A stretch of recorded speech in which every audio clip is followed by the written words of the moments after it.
Hello, bienvenue sur ma chaîne. Non, vous ne rêvez pas, il s'agit bien du budget provisionnel du mois de janvier. Comme je vous avais expliqué dans la dernière vidéo 2025, mon papa était donc rentré à l'hôpital et c'était compliqué pour moi de tout gérer.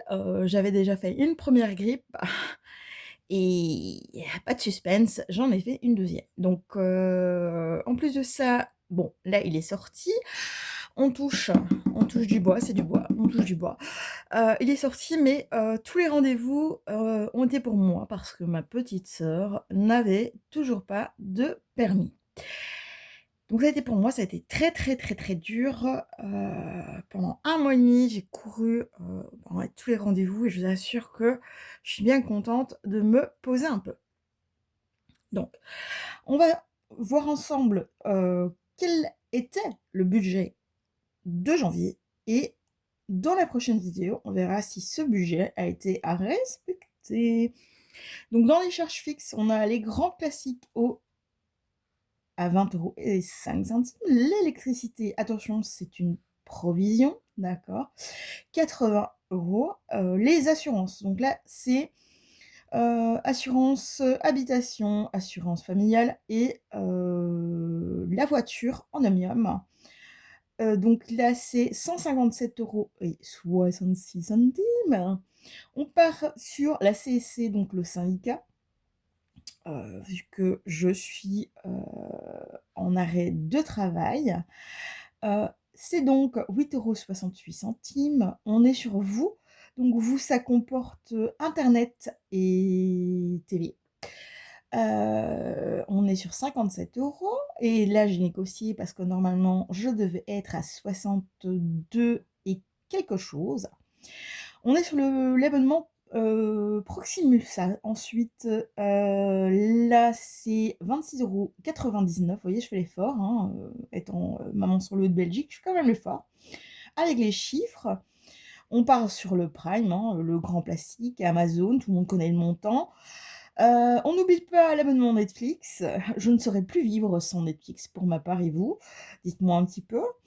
Donc la Belgique s'est alignée avec les prix, voisins, 16,99 €. On finit avec l'assurance protection juridique.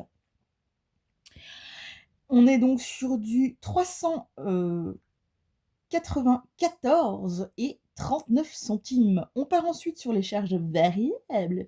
Le carbu, 50 € pour le carbu. On passe ensuite pour les animaux, 100 €. Tous les produits, là j'ai tout regroupé, hein, les produits 80, alimentation, attention, oui ça paraît énorme, mais malheureusement, on n'a pas non plus trop le choix. 1 190 et on finit avec la vapoteuse à 90 € qui nous totalise 1 510. Alors les crédits, j'ai donc la crédit, ouais, sourd.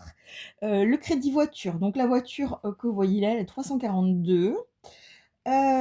C'est donc théoriquement le cadeau pour mon fils aîné, hein. Donc à un moment donné, il faudra que je me rachète une voiture à bibi, mais je ne sais pas encore quoi, ni quand. On est sur la dernière année du crédit à 170,06 €, donc ça ne change pas. On est toujours sur les mêmes montants, 512,08 €. On finit donc par les revenus. Donc, on n'oublie pas, je suis donc à la mutuelle, pour fibromyalgie, d'accord? Reconnue, OK? Invalide. Donc, j'ai donc la mutuelle à 1 932,12 €. Je ne sais pas si vous entendez ma petite chienne qui se révolte. Si c'est le cas, désolée, hein, vous voyez qu'il y a de la vie, il y a de la vie, il y a de l'amour. On est sur une pension alimentaire pour mon aîné seulement de 175. Les allocations pour le tout petit, lui, 312 parce que j'ai des allocations majorées, n'est-ce pas? 312,82 et on finit avec, un supplément handicap de 73,13 €, ce qui nous totalise 2 493,07 €. Alors, pour le bilan, j'ai tout écrit à l'envers, hein, j'ai pas trouvé mieux que suivre ma feuille. Mais c'est pas grave. Alors, donc en théorie, hein, on est bien d'accord, vous faites les revenus moins les charges fixes, moins les charges variables, moins les crédits ou projets si vous en avez, moi pour ce mois-ci donc comme vous avez vu, ce n'est point le cas. Il était donc censé nous rester, 60. Est-ce qu'il nous reste? Est-ce qu'il nous reste pas? On voit ça ensemble pour la prochaine vidéo.